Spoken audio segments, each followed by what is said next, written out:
do believe moving forward on RJ Evolution Hour number 19, old famous RJ's Evolution Hour logo that was developed by Strike, which there was supposedly going to be music, but we have problems on Google Hangouts doing all those fancy kind of things. And I will stop sharing that for the moment. On this glorious day, we are going to be having fun with a fascinating issue about religion and why there is religion and whether or not it has an evolutionary purpose. And there's a reason why we're doing it. I put some reference notes up in the description on video to some books and also to 2 technical papers, all of which are open access. You can go clicky and read them free. One by Sam Harris and another on the demographics of religion. The first obvious issue is clearly people like religion. Most people on Earth are religious. Hundreds of millions of non-believers, and some maybe more, maybe 1 billion if you had no persecution of non-believers, but that's still out of a population of 7 billion. So even conservatively speaking, it's fair to say that there are at least 6 billion religionists on the planet. And most of them are not religionists because of coercion. They are religionists out of conviction, and they're quite convinced they're right. And this has probably been true from the get-go with human beings. Not the same religion. Evolution mutate over time. So the question is, why is that? The usual rationalist view is that, oh, there's a fear of death, and there is a sloppy thinking, and they're pre-scientific, and once the scientific method kicks in, rationality and reason will prevail, and human beings won't think about that anymore. And I say, bullpucky. That doesn't seem to be true for the way our brains work. And the books that I allude to in there, Bruce Hood's SuperSense and Michael Shermer's The Believing Brain, and less so Daniel Dennett. He's less of a follower of the notion that religion is a natural phenomenon in quite the same way that I would be. You've got enough information about how our brains work and how we like to form patterns, and we like to have teleological explanations for things at the drop of a hat. That's why we make superstitions. That's why we cling to astrology columns, even if you're Bill Maher. So there's all sorts of these things going on, and we have to ask why that's so. What's going on in the way our brains are, and is it the case that we have that because the brains that generate religion also generate other things that you can't get without, and that's why they're sustained. Now, the title of the thing, a Scorched Earth Defense, refers to a very specific concept in biology. I'll jump in and take a look at who's going on in the live comment. Paranormist, RJ, shouldn't the focus be God belief with evolution over religion, which is more dogma that emerges from that God belief? That's actually a really broad subject matter, because as we know from Buddhism, there's not really a God in Buddhism. And yet it still functions more or less as a religion. And if you look at its more religion-y aspects where people are actually praying to the Buddha, it ends up functioning like one. And this even goes beyond just God beliefs.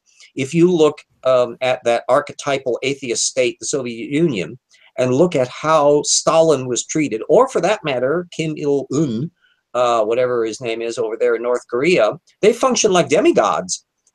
In a theocratic state where they're practically worshipped as infallible oracles, and they have a lot of the same dynamics that you get with a religion construct. So now you can see that the terms about what we mean by religion, in air quotes, usually involves a God, but basically involves kind of infallible oracles that you can build off of. And the technical paper that I alluded to there, the Proceedings of the National Academy of Sciences from 2014, explicitly goes into the demographics, the paleoecology of where people believe in religion and why.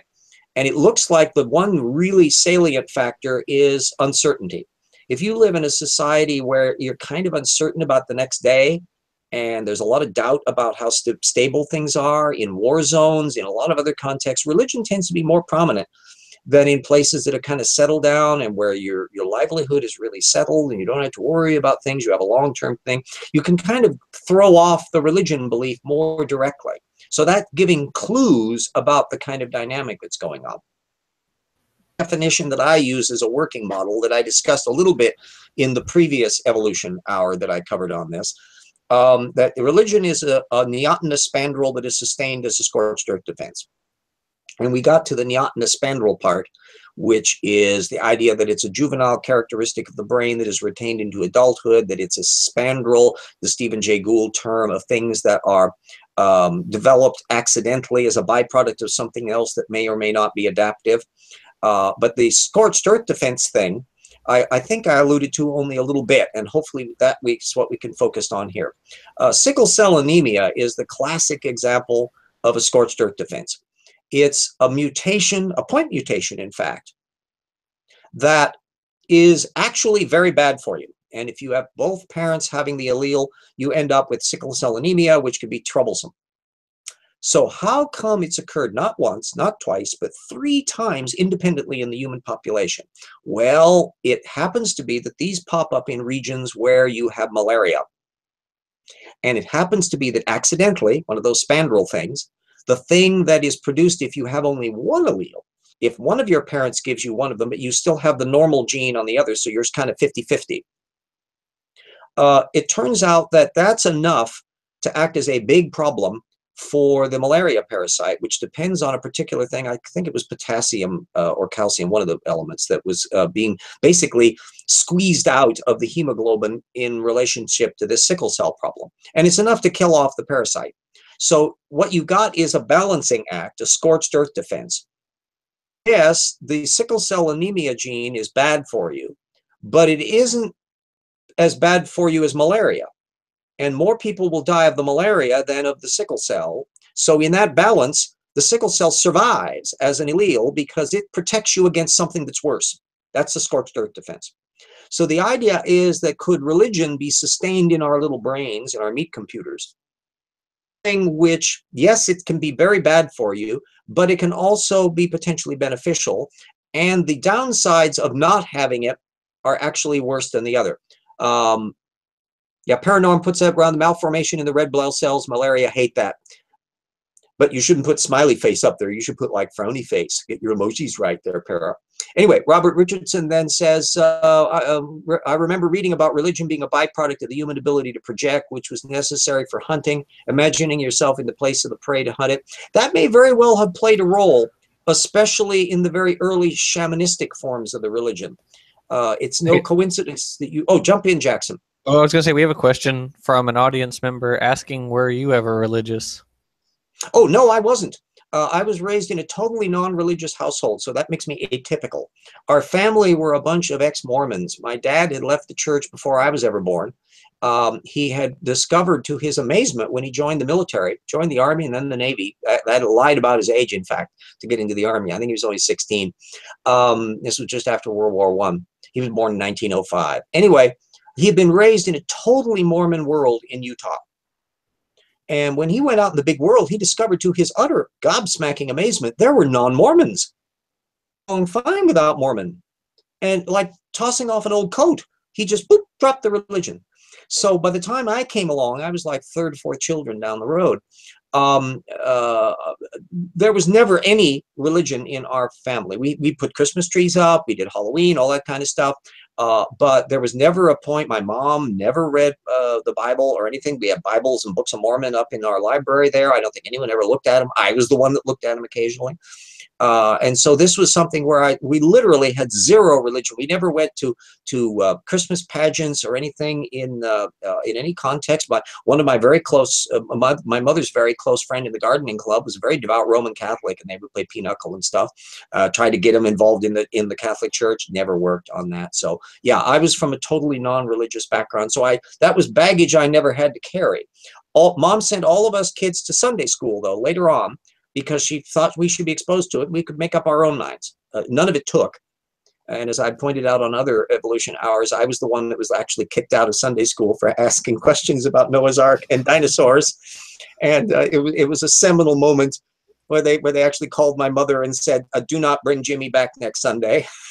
That was the end of that. Asking but it wasn't too because many questions in church. Yeah. And the poor hapless teacher, he was like a 35-year-old seminary student or something. I kind of feel sorry for him in retrospect, but he actually told me, Sunday school, you mustn't ask questions like that in Sunday school. And I'm used to school. And so I'm going, excuse me, but isn't school where you're supposed to ask questions? And isn't it that you don't have any good answers? That's the problem here. And so that did not endear me to that. That was the end of that. But yeah, so that's the short question on that. We have a question, or someone would like to join our chat. Oh, absolutely, yeah. I'll throw caution to the winds here because I'm a free access purpose, and I can always kick you out if you're a jerk. So if Edgar tries to come in, watch out. But everybody else, I'll just put the Hangout link, and if we want to get some people coming in, you're welcome to join. Because I'm an open access sort of guy, I don't have a problem. I've never had a situation where we've had such a glut of people in the room to where I have to worry about the bandwidth length. So I'm pretty well open on it. And if there may be a circumstance when you get somebody, G-Man is notorious. There are a bunch of other ones that pop up that you really go, why would you ever want them in a discussion? These are jerks. Hello. Oh, yes, our headless rooster. Yeah. Yeah. Hello. So let me finish the... I just like to start off with problem, solution, solution, and dropping some eggs. Oh, good. Oh, boy. That's Here we great. go. Get out the tissues. Yeah. I'll finish off the scorched earth defense argument. So one of the things that I wanted to make sure I brought up, because it was kind of the inspiration for this, was Steven Weinberg's wonderful thing, which I don't think was original to him, but he has said it, that good people do... bad people do bad things pretty much by nature. But for good people to do bad things, you need religion. And there's got a counterpart to that I would have to call the Dinesh D'Souza rule or somebody like that. You could use that in the reverse, or maybe the William Lane Craig rule, that good people do good things pretty much on their own. But for bad people to do good things, you need religion, or you might need religion. And when I thought about that yin-yang prospect, I began to ponder about that, and that eventually led... Oh, we got another one. Ah, Chris. Yes. People do good things pretty much on their own, but for bad people to do good things... I hear an echo. I think I'm getting feedback from somewhere. I better Echo, make Chris. sure Mute yourself or mute the Hangout. the sound on the regular channel. An echo chamber here, and it's going to be sad. Oh, no, you know what? Yeah, mute yours, and then as soon as you get your thing reorganized, come in and introduce yourself. Oh, hey, it's a tesseract. That's cool. Yeah, that is the shadow in three-dimensional space of a four-dimensional hypercube, just in case you were dying to know. That's neat stuff. Yeah, it's a nice graphic. Oh, it's a fraction, and then you got on there. So my general argument is that the reason why religion exists in our human species... Chris? I'm okay now? Yep. Oh, cool. Yourself, I don't think we haven't seen the floating tesseract before. I studied pharmacology at university. I actually didn't pass. I dropped out after the second year, unfortunately, due to some reasons. And it sounds like you're not from Kentucky. I'm from Scotland, Glasgow, Scotland. And I've always liked your work, James. I was subscribed to you, and for some reason your subscription disappeared, but along with about weirdness in YouTube. And YouTube, I'm amazed it works at all. And between the Google Hangout foibles and the YouTube foibles, sometimes you have to recheck on things like, so when I'm setting up a video, the 5 o'clock time, and then it'll decide it's live. And so it says waiting for download. So excuse me, no, it's 5 o'clock, and I have to go back and reset it. So yeah, there's a lot of weird going on with it. Oh, that might be better now. I didn't realise my mic wasn't plugged into my phone there. Sorry about that. Yeah, James, I've always found your uploads very fascinating. You're like one of those intellectuals that I've hoped to meet, in a pub or something like that. Well, I'm diligent, and I'm old, so I've read a lot. Oh, you know that old. Come on. So an advantage is that I was trained by really good, rigorous, scholarly people back in college, and so I that's had the very tools cool. available. Anybody can do it, and I try to kind of show by the way I do it, both on Twitter and in these discussions in other areas where, and Jackson has cottoned on to a little bit of the same technique as well. Pelagia is somebody who's getting on to the methods approach. That this is not rocket science. This Pelagia is is just very the good. way you approach data streams, any data stream.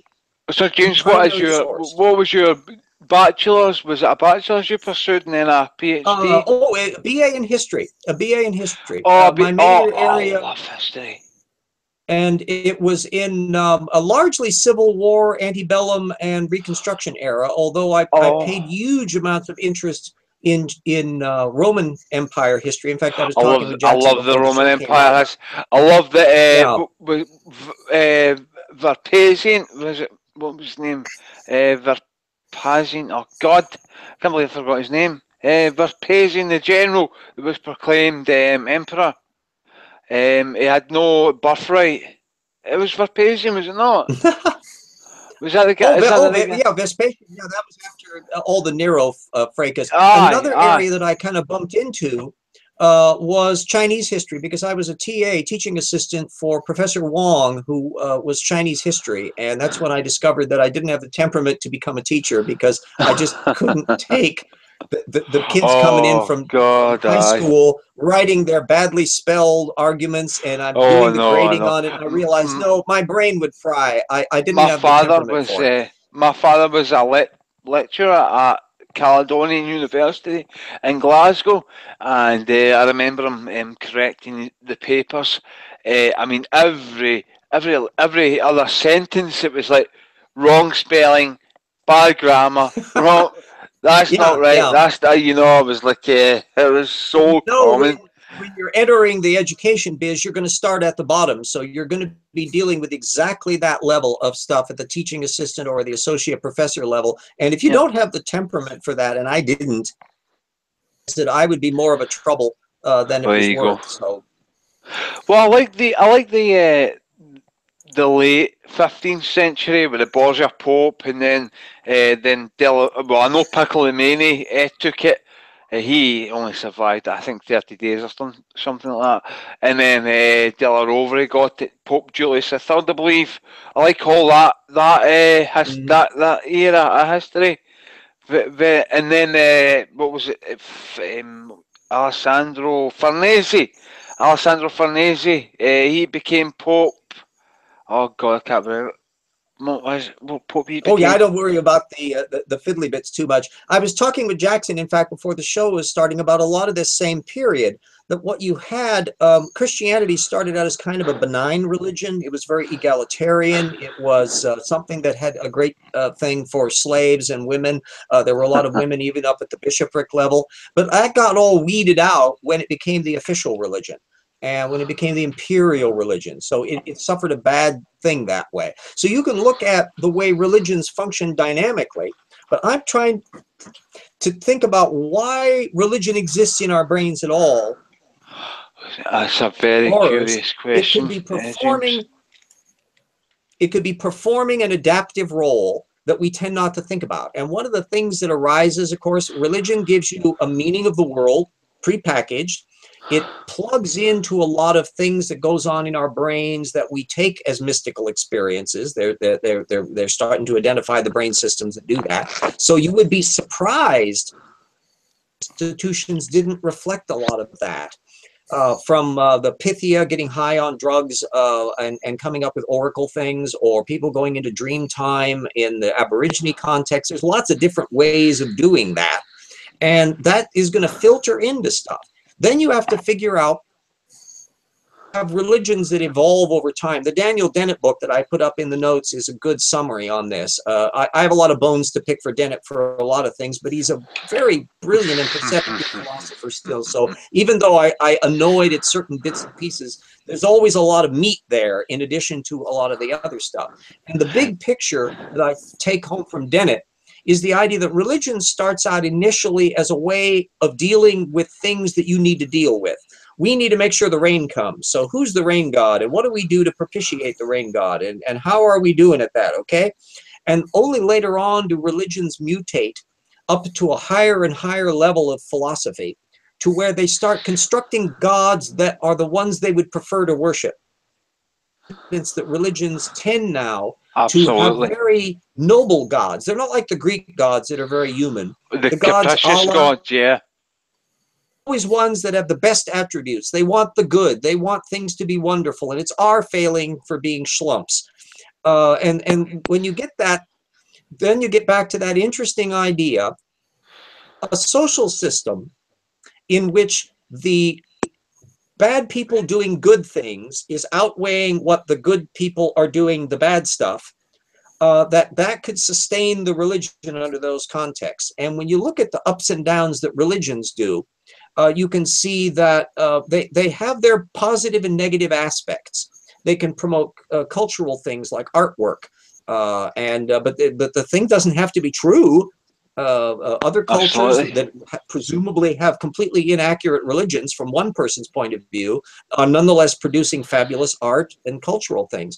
So you've got... One of the things I was thinking was, I think it was Christopher Hitchens that said, who knows what Michelangelo would have put in the Sistine Chapel if he was asked to draw the Natural History Museum. You know, and we don't know that. Yeah, temperamentally, there's a circumstantial argument that Michelangelo was gay. Would he have been a gay rights advocate? Would he have ended up being much more like a Mapplethorpe than a conservative? Yeah, if you read The Agony and the if you read The Agony and Ecstasy, that was all about Michelangelo, and he went on quite some adventures with women in that book. Actually, it seems in Borgia, the Netflix Borgia, Michelangelo and Da Vinci was portrayed as, if not homosexual, certainly bisexual. You get a lot of things. A lot of these series are kind of going off of pop psychology, and they have aspects that are quite legitimate in other areas that are not. Newton is another figure that's a genuine area of debate as to what he would be like today. Yeah, apparently I think he probably would be. He would be. I picture him as somebody who would be more of a Fred Hoyle type, immensely brilliant. He was very combative. He also may have been a closeted gay. That's another debate that knocks around. Not heard that one before. Yeah, he apparently had this just tremendous crush on this French scientist that he was just. He wrote letters back and forth to him. He never married. In later years, he got to be kind of a prickly one, but we know he was really into biblical numerology and all that, and so I don't have any doubts. I believe I read that Newton and I think it was Nikola Tesla never had sex in their lives.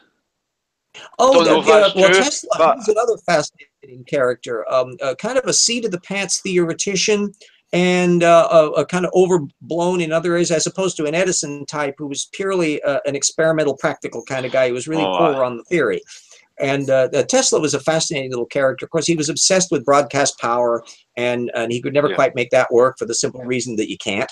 The physics moved on it, but become kind of an icon of the fringe wackalooneries. So the one that would probably be the most modern scientific mind would be Franklin. Were to be transported today, he would have a Facebook account. He would be hitting up the chicks on Twitter. He'd be flirting like mad. Figuring out how to game the system as best he could, because he was always good at self-propaganda and all the rest. And he would be the one, whereas all the other founding fathers, even the scientific literate ones like Jefferson, would probably be shocked by the modern world. He'd be appalled at the electronic banking and the secularization of the world and all that. Whereas I think Franklin would just fit in real fast. And not all that many people from the past. Benjamin Franklin that discovered electricity, lightning bolts, did the experiment with the lightning. Is that Franklin? Yeah, to this day, though, we still don't know how lightning is formed in a thundercloud. And that's a good little analogy when creationists try to say, oh, we don't know how life originated. Well, we don't know how lightning is formed in a thundercloud, damn it. And to this day. And so there's tons of things that are still inexplicable, but that doesn't mean we don't know that lightning is electrical or that living things have evolved in the reptile mammal transition field. Anyway, back on to religion as scorched earth defense. So my general proposition is religion is a natural component of the human life. And what is the variable that we need to pay attention to in our world is the degree to which they can enforce orthodoxy.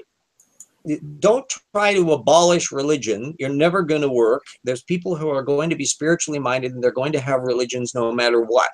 But if it is the general principle in all nations on earth that no nation can ever enforce orthodoxy by statute, they can never persecute somebody for misbelief. If you put those kind of rules in, then you are basically removing the selection pressure. You're taking off the bad part because now it's illegal for good people to do bad things. If you may suspect your neighbor of being a witch, you can't get the state to burn them.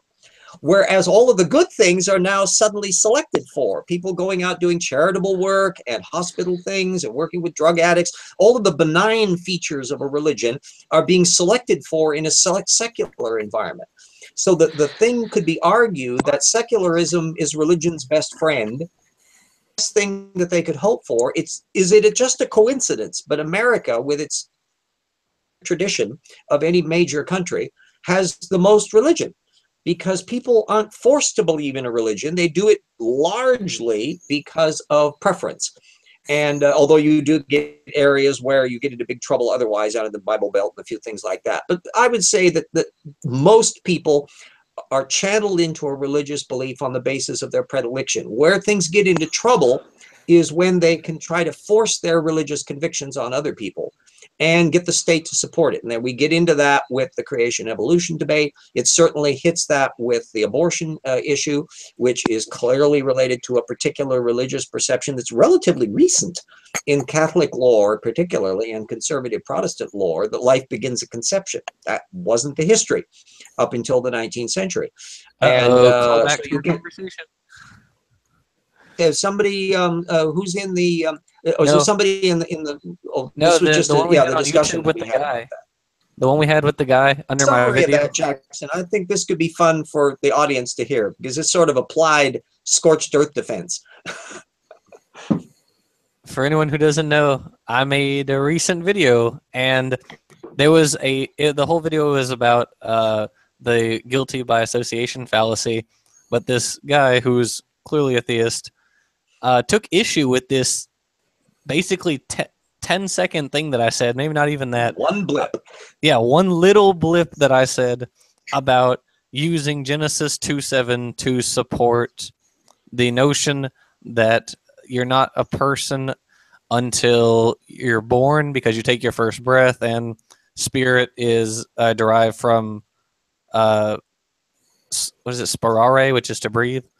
And so basically, he took issue with that one little point and said... And this is derived from the Bible? Yes.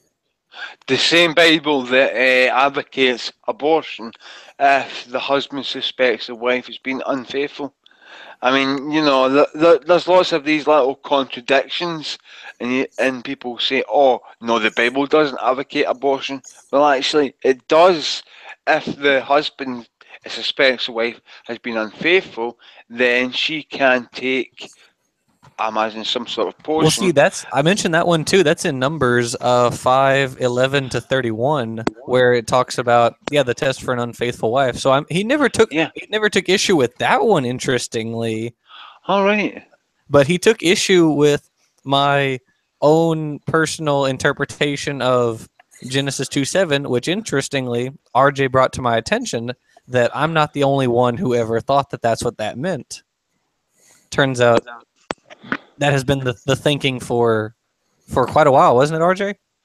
Oh, yeah. In fact, I put a link up to tip 1.7 at my website, which please, everybody take a look at. It's got stuff there. On the biogenesis debate, where I discovered that up until the 19th century, people didn't know that sperm was involved in sex. they thought it was like a weird little parasite. And it was only literally in the middle of the 19th century when they finally established that mammals procreate by sperm fertilizing the cell. And it was only in that period then that the Catholic Church began to adopt this life begins at fertilization shtick, which hadn't been part of their lore before. It's that recent. So it's roughly that this life begins at conception argument longer than sending telegrams. Just out of curiosity, James, were you ever your parents when you were a child? Were you brought up in any particular faith, Protestant or Catholic or?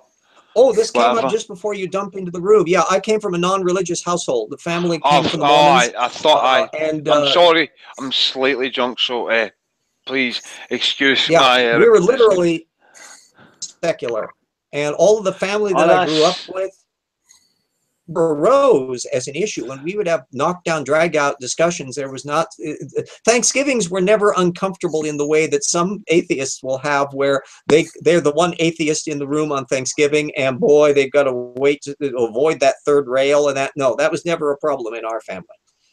The thing was for me is my mother was Catholic and my father was, you would say, Church of Scotland, which is basically Protestant, Calvinist Protestantism, and my two elder brothers, they were baptized Catholic, but for some reason I wasn't, and frankly, I'm glad for that. Well, I will interject here. Robert Richardson rightly reminds us that of our topic, so can talk about religion and the evolution of yeah, humans. of course. I was just sorry, I was just a wee tangent there just to see where you were, basically.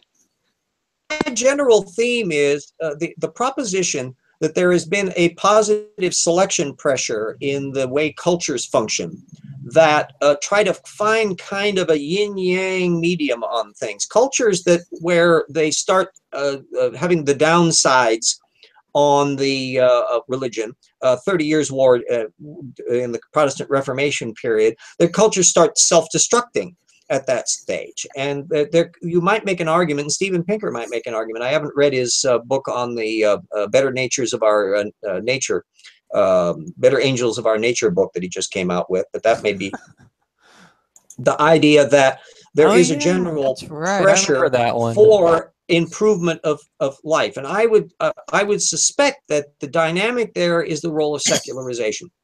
So that if you have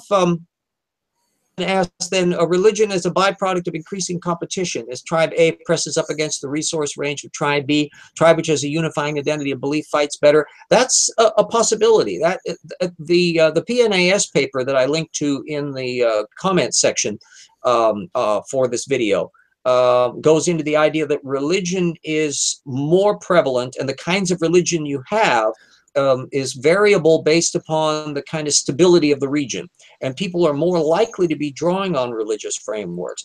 One of the things that might be used as a text case here is the collision between Roman Catholicism under the conquistadors and the Aztecs when they arrived. I mean, both sides were knee-deep in religion, let's face it. There weren't any secular humanist atheists in that bunch in either side. But what you had was a very cohesive, explanatory, and rather creepy religion going on in South America, Central America, where they would have 1,000 people to dedicate one of their temples, and they believed that they had to keep ripping people's hearts out to keep the sun rising. So you could argue that they had an invalid cosmology.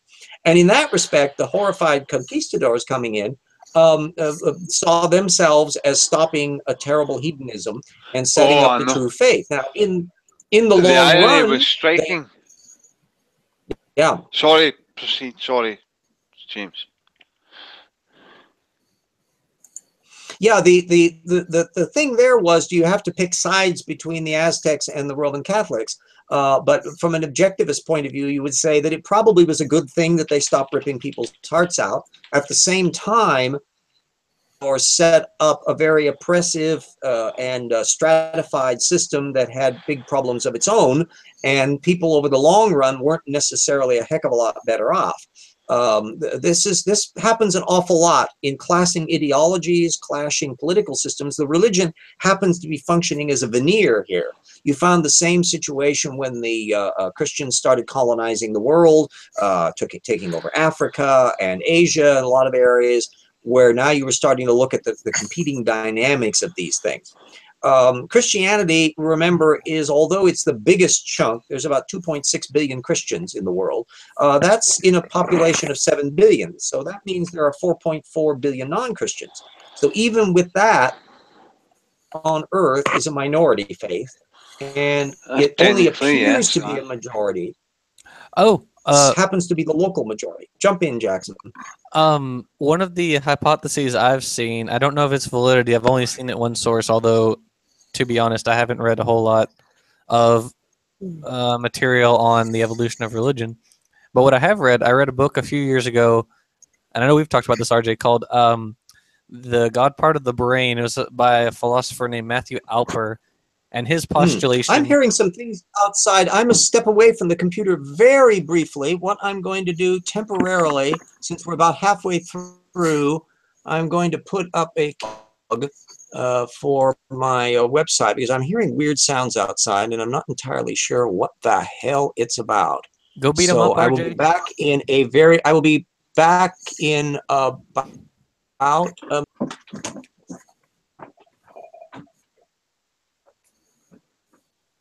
In the meantime, I will distract everyone with my juggling skills. Look at my juggling. Proceed, sir. Proceed. All right. Oh, he said "oh" in the background. There you go. 5 He's shaking his fist vigorously at them. Darn creationists on my lawn again. Get out of here. James, what was your original position regarding any theistic beliefs? He's not back. James. You're right. Yeah, Chris, you're talking to an empty chair. Oh, am I? RJ's still gone. I thought I was talking to James. No, you're talking to an empty chair. He got up and left. Yeah, he's No, James. Sorry. No, he left up his thing. I meant pseudo. Oh, Jackson? Oh, me? Yeah. What was your original theistic position, or lack thereof? Oh, well, for me, I was raised by Methodists originally. My mom's Methodist. She still teaches Sunday school. My stepdad's family is Catholic. My dad's family is non-denominational, and then my stepmother is also Catholic. My dad has never really pushed much religion on me, but my mom and stepdad are definitely... I'm back. Very religious. Shut that off. And so I was hearing a friend of mine was coming over because I don't have a lawnmower. My lawnmower died, and he comes over periodically with his electric and helps me with the gardening. And I was hearing scraping outside stuff, and I'm going, oh boy, Scott! And so I had to go out and let him know that I was literally live on camera and that I would have to be doing stuff about a half hour later on that. Fill me in, Jackson, on what happened during... Oh, I was distracting them with my juggling skills, and then Chris asked me what my religious background was, and I was explaining how my family's kind of a mix, but still very religious, especially my maternal family. I actually have... For me, my mother was Catholic. My two brothers were baptized. Chris, can Catholic. you let Jackson finish answering the question? Oh, I thought I'd finished. Apologize. Oh, I was just gonna say that my maternal family, very highly religious. My grandmother's actually sent me a number of theological books, all of which I've unfortunately read.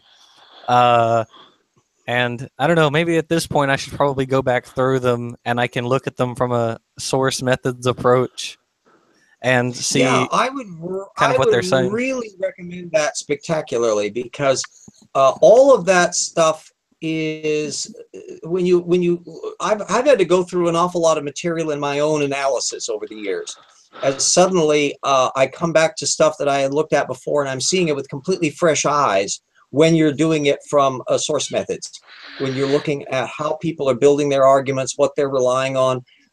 We came into this very point over this matter of the Quirinius census and stuff. Oh yeah, fun times online. But there's no area at all that won't benefit from a source methods analysis approach. It's absolutely. just, yeah, I've had so much fun looking at these claims with your help from a source methods approach. We always learn such fun things, and reading your book and watching the daisy chain is also fun.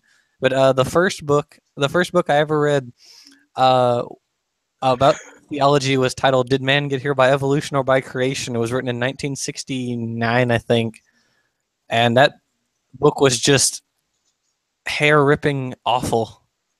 Oh, it was so bad. It was the kind of book that would say thermodynamics is the reason that evolution is false. Riffing off of young Earth creationist arguments, even if they don't tell you that they're ripping off young Earth creationist arguments. And that's one of the advantages when you build up a big confidence, and this applies in the Bible apologetics thing just as well as anything else. The thing that makes me take the attitude that I do, religion as a natural phenomenon aspect, has precisely to do with looking at all the different sources people have relied on, the history of the field, what actually happens in religion, what are the demographics of it, what are the neurobiological things that they're starting to discover now. And it takes a very different perspective on it. I can't take the position as a secularist that religion is something that's an unalloyed evil, that it's something which is completely weird and that is something unnatural. Excuse me, quite to the contrary, it's one of the most natural things we do, along with prejudices and all sorts of other stuff. But there's I remember what we were talking about before you left, RJ. That reminds me.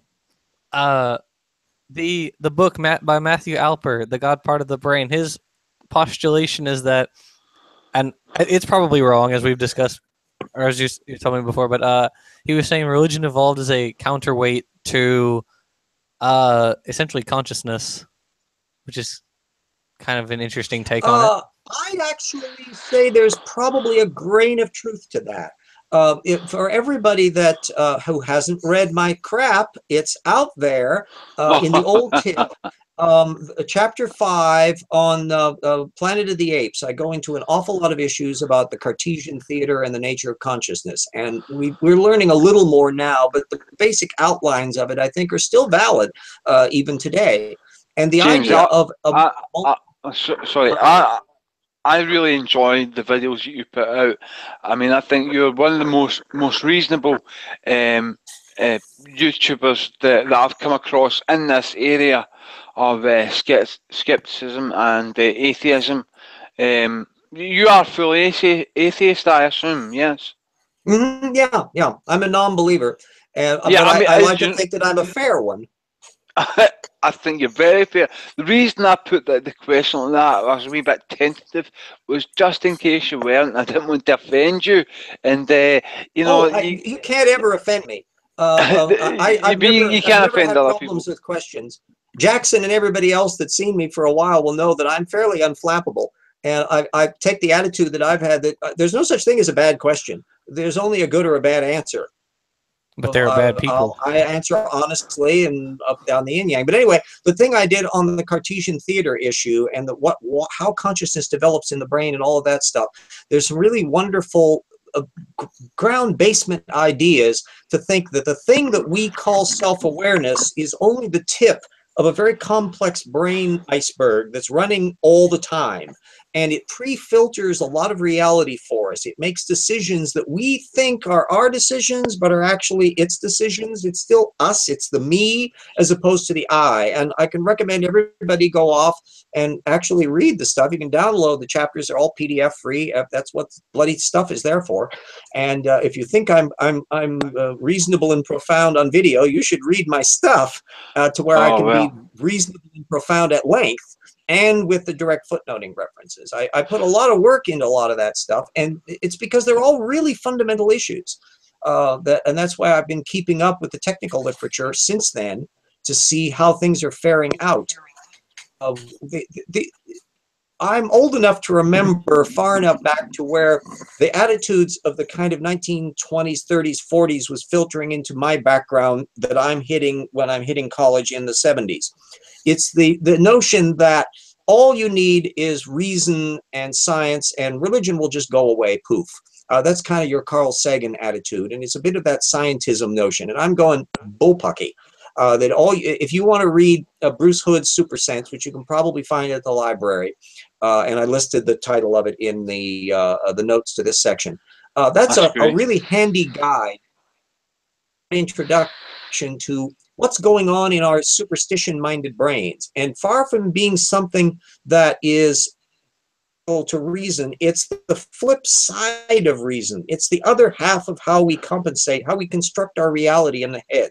And I don't think we can ever get rid of that. We can find ways of dampening down the bad sides, and that's where secular protections and enlightenment principles have come in to disconnect good, so that the Weinberg side of the equation and the Dinesh D'Souza side of the equation gets short-circuited. So we have good people doing good things and bad people doing good things, but good people don't get to do bad things and bad people don't get to do bad things. That's the ideal outcome.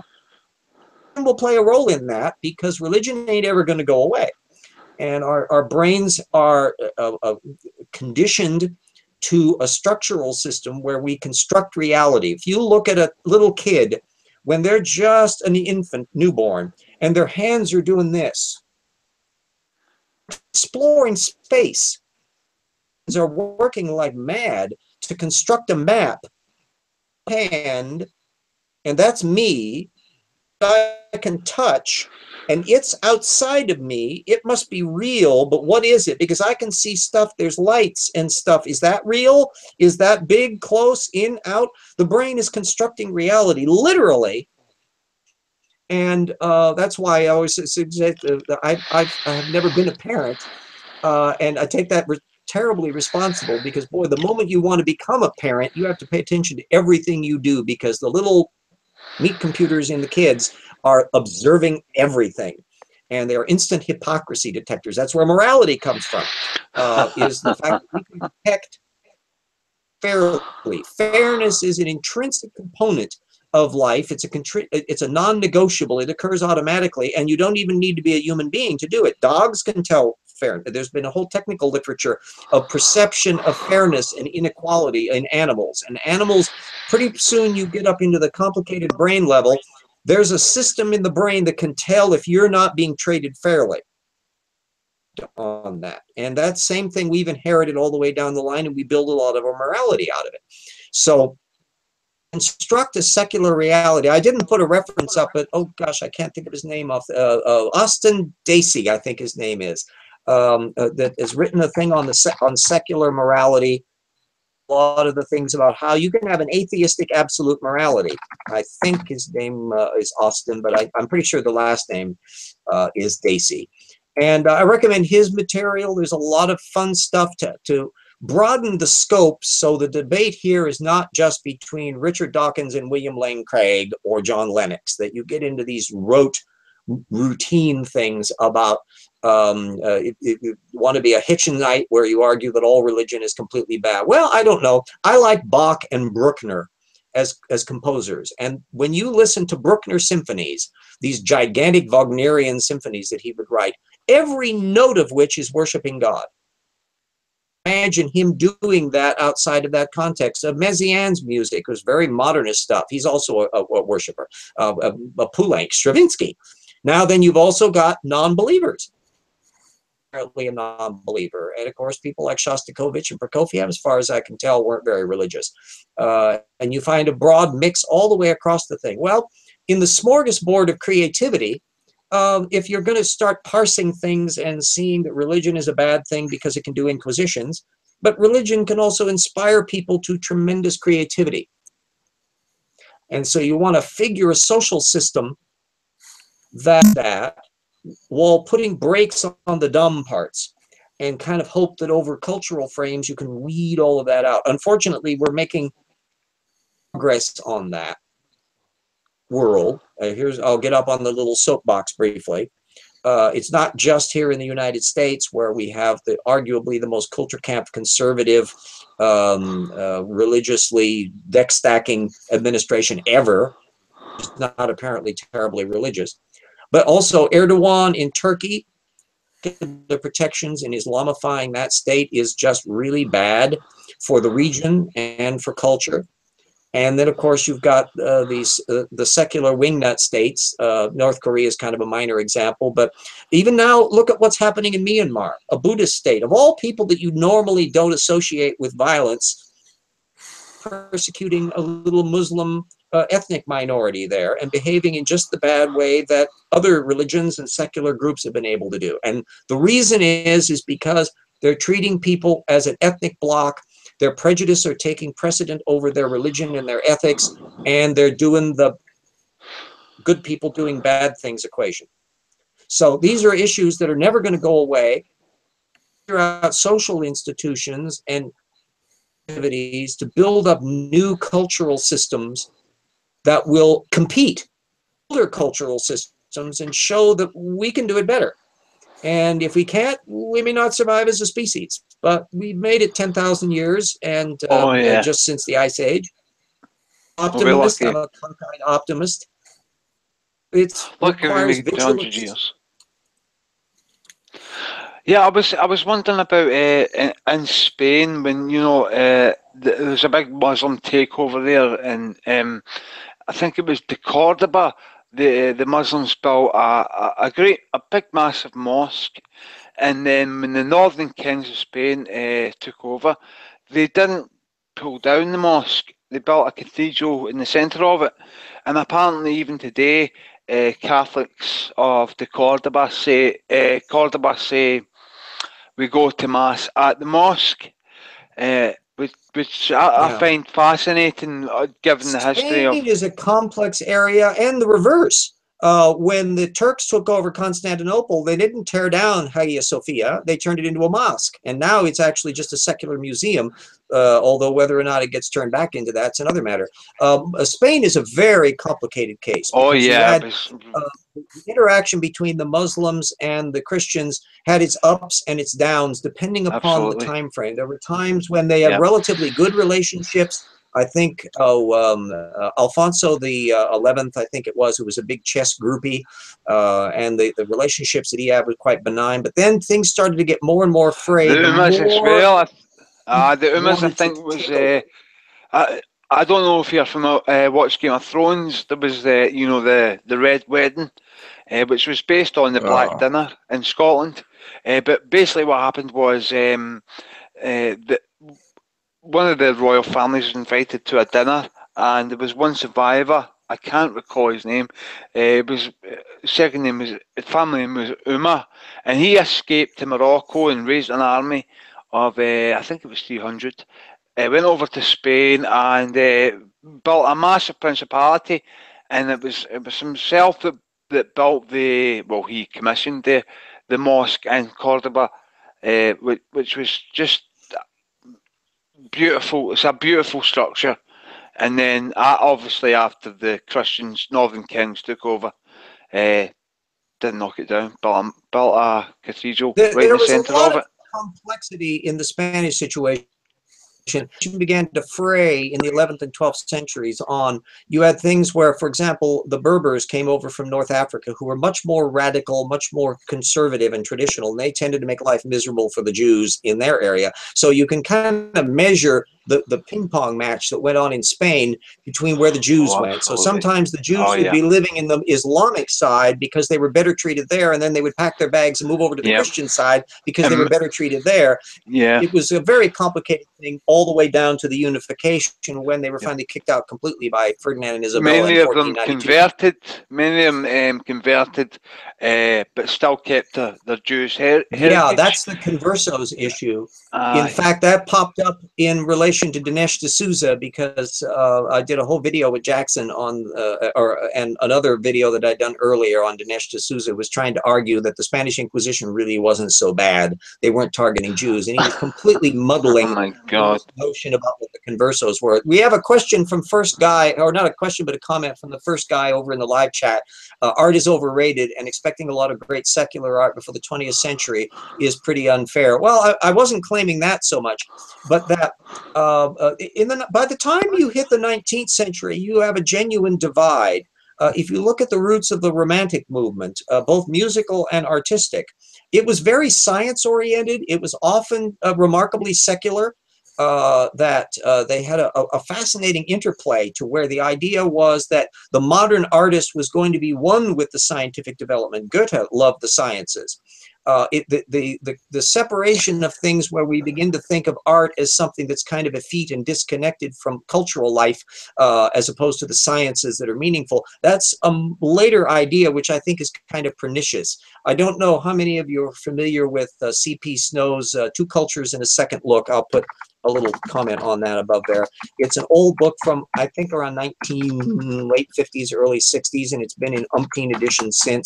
And it's a really on this notion that the sciences and the arts should not be kept separate, that you really do need to be familiar with both to become a well-rounded person. Let's see, Two Cultures in a Second Look. So that's one that it's not a very big book, and it might even be available online. I don't know, somebody can go Google for it. But it's certainly an interesting philosophical work that, even though it was written half a century ago, it's still relevant to the kinds of issues that we have to deal with today. I'm a fence straddler on that whole issue because I argue that the arts and the sciences are both equally useful. Arts are to our, I won't say irrational brain, but our unconscious dynamic brain. Whereas the sciences are things that by very nature can't overstep the decidable and the observable.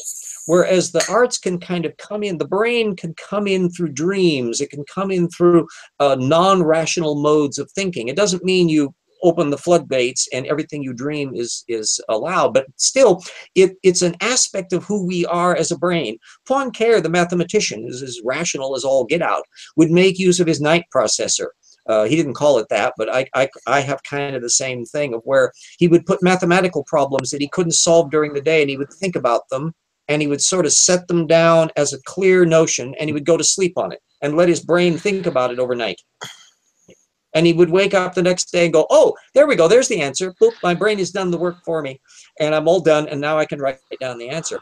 And in my own writing areas, I've often had the case where my brain, the idea that the brain shuts down during sleep, no, it's at its busiest. Oh yes, but it's no longer. I've heard them.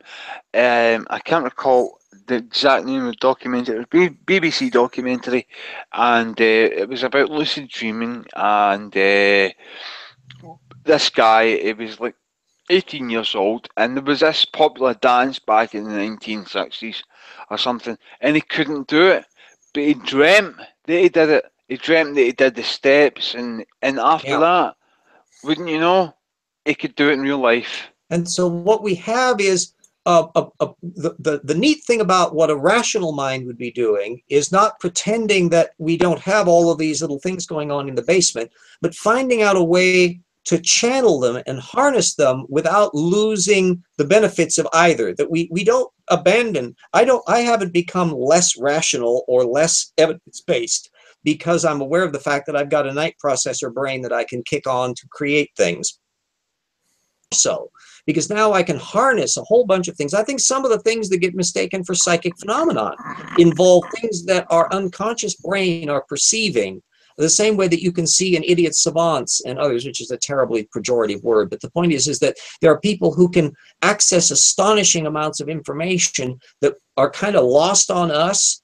The Sherlock Holmesian kind of attitude. He's a little bit of in the character in the Sherlock Holmes stories that was based on a real person. He's kind of like what we would now call a borderline autism, of where part of the brain can focus on things. Well, those are human beings, and one of the things that makes us potentially powerful as a species is this enormous diversity, where each of us has our own fascinating talents, and the idea that we can fulfill those to the best effect, as H.G. Wells said at one point in one of his works, as opposed to the thing where we're highlighting our differences and thinking that they should be weeded out. That was the problem with the eugenics movement. That's the problem with racialist thinking, the Nazis, any of these ones that think there's one standard model of true, or religions do the same thing often if they're given power to do so. And they think that that's everybody else doesn't have something to contribute. Well, excuse me, but we can't get through our holidays without gay people. But how could we get by without Tchaikovsky's 1812 Overture and Tchaikovsky's Nutcracker Suite and Aaron Copland's Appalachian Spring? And frankly, there's a good case to be made that Handel was gay. We've got all of this creativity that has come about from different people with different motivations and different mixes. Gene Roddenberry's Star Trek ideal of infinite diversity, infinite combinations. That's what makes us powerful. That's what makes us wonderful. That's what makes us human. That's such a great point. I mean, taking things from science fiction and fantasy so often translates to what happens in real life. Paranor makes an excellent comment over in the comment stream. Psychic reading is mostly through the picking up of micro and macro expressions as well as other responses of the human body. And so there's a mental smarts to that some people are able to do that much better. Some of it may be consciously done for misrepresentation and manipulation in the case of a lot of the spiritualist movement. Others have probably percolated up naturally, and there will be shamans, there will be spiritual advisors, there will be all sorts of people who probably have been using those skills unconsciously all through history, and they didn't quite realize what happens with science is we're now able to look at those things. We're able to measure them. We're able to determine what kind of brain systems are involved. We're able to find out what genetic mixes are involved in them. And so it's in a way showing how the magic trick is done, but I've never had a problem with knowing how the magic trick is done. If you look at Penn and Teller, a lot of their routines have been done showing how the magic trick is done because they want you to see it. In a way, it's a counterpart approach that it illuminates your understanding of it, to see the amount of work and effort and ingenuity, how your mind can be tricked, how you can understand things better by looking at all of those things. So yeah, I'm not one who's willing to regard the arts and the sciences as somehow separate issues. They're all part of who it is that makes us human. And I don't want to give up on knowing about dinosaurs, and I don't want to give up knowing about Beethoven symphonies. And they're all part of this giant picture of we're on this planet for a short period of time, and when we're dead, we're dead. So the only thing we can do to pass on to the next generation is the world that hopefully we've made better by our presence. We've tried not to be a nuisance. We've tried to learn as much as we can and pass that on. And when somebody gets up and says something really dumb and stupid that's making life miserable, courage and the collective will to be able to do that and maybe make them stop. And that's how the scorched earth defense, to bring us way back around to our subject matter, because we're just about done with the show, that's how the scorched earth defense thing. We want to reduce the bad side of any philosophical system and upgrade the positive effects of everybody can contribute and create, so that we can pass things on as a species that make the next generation even better and more extraordinary than the one before. End of conclusion. I think we're at the end of the hour. Those of you who follow me on things, remember that I'm a not well-funded, have a massive finances. I've got 2 books out. You can find those links at the website. And you can also find links to both the Patreon and the GoFundMe thing if you've got some money to spare after you give some money to Puerto Rico and the hurricane relief, which is way higher priority than I have. But nevertheless, if you got some to spare to throw at #tip, it's much appreciated. Thank you, Jackson. Thank you, Chris. Thanks, Headless Chicken, for showing up today. I hope this was a useful thing, and I welcome all questions, topics for future evolution hours. Shoot them out to me on Twitter or at the #tip website. You can put them in there because there's comment sections, and I answer that and check all that daily. Thank you very much, and I am ending the broadcast.